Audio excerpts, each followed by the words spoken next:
Lexuesi e do Leipzigun. Kjo është logoja që organizatorët e një prej panajireve më prestigjioz në Europë për librin zgjodhen këtë vit.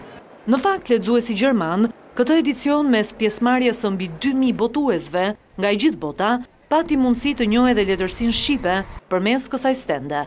Vision Plus udhëtoi ekskluzivisht drejt Gjermanisë, ku shoqata e botuesve shqiptar u prezantua për herë të tretë në këtë festë të librit, vetëm se këtë vit gama e aktiviteteve ishte më e gjerë. Rëndësishme e këtij aktiviteti pjesëmarrja e kësaj nuk është thjesht për të ardhur me disa libra dhe me disa autorë, por që këta autorë të njihen nga menaxherët e letërsisë të vendeve të tjera.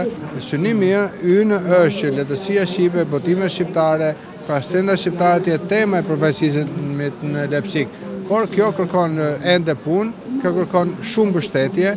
10 aktivitete u zhvilluan nga data 15 deri më 17 mars, të cilat ju kushtuan letërsisë shqipe, shkrimtareve femra apo lirikës së sotme.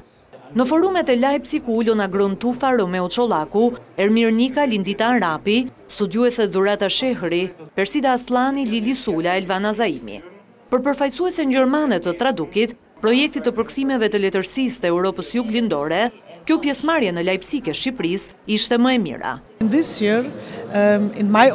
Për mendimin tim, prania e Shqipërisë këtu ka pasur mjaft progres krahasuar me herët e tjera. Janë më të organizuar dhe ka emra përfaqësues të letërsisë shqipe. Duhet ta dini se publiku gjerman është mjaft i interesuar për autorë të rinj apo letërsitë e Europës Juglindore. Në Europë, Gjermania është vendi me më shumë përkthime. Ndaj kjo është një arsye më shumë që autorët shqiptarë të njihen e të promovohen. Por mes këtyre aktiviteteve ai që të roqi më shumë publik ishte prezantimi i Elena Kadares dhe romanit të saj, Një grua nga Tirana, i cili është përkthyer edhe në gjermanisht e ku u lexuan pjesë nga libri. U pa që të herë gati me habisua se fytyra që e vështronte ishte e tjetër kujt. Die Stimme von DH klang nüchtern und neutral. I know only about Ismail Kadare. We are reading. Unë njoh Ismail Kadaren, kam lexuar shumë nga librat e tij dhe kur mësova që edhe bashortja e tij do të prezantojë me një roman të saj, isha mjaft kurioztar për ta parë. Njoh gjithashtu romanet e Fatos Kongolit dhe Ornela Vorpsit. Një ditë shpresoj të mësoj shqip e t'i lexoj në origjinal.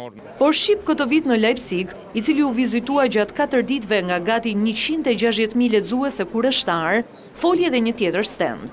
Botuesit kosovar u prezantuan për herë të parë dhe më shumë se sa për letërsinë, kjo pjesëmarrje kishte të bënte me njohjen e Republikës së Re. Panajiri i tillë do të thotë se ka mbi 36 shtete që marrin pjesë, padyshim në mesin e tyre ka shumë vende që ende nuk e kanë njohur Kosovën, po është sadopak një kontribut ndoshta pak i vogël, po me vite ndoshta e arrin qëllimin. Muzika shqiptare dhe ndërkombëtare nga Kuarteti i Harqeve shoqëroi dhe aktivitetin përmbyllës së shqiptarëve në Leipzig, i cili joshi të rind në një ish kinema boheme të qytetit të Gjermanisë lindore, ku fol për erotizmin në letërsinë shqipe. Thonë se letërsia nuk njeh gjini, raca apo kufi. Për këtë arsye, panajiri që ndodhet mbrapa meje dhe Leipzigu kthehet gjatë pranverës në kryeqytetin e librit në Europë.